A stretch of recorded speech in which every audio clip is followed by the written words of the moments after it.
તો જૂનાગઢના મૃગીકુંડમાં કીર્તિ પટેલના સ્નાનનો મામલો. જૂનાગઢના ધારાસભ્ય સંજય કોરોડિયાનું નિવેદન.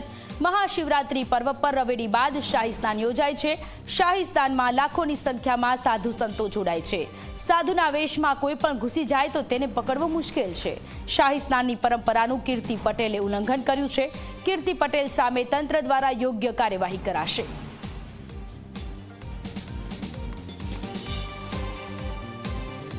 શિવરાત્રિની પવિત્ર દિવસે રાત્રે રવેડી પૂર્ણ થયા પછી તમામ સાધુ સંતો મૃગીકુંડની અંદર શાહી સ્નાન કરતા હોય છે અને પરંપરા સંતો એમાં સ્નાન કરવાની પરંપરા છે.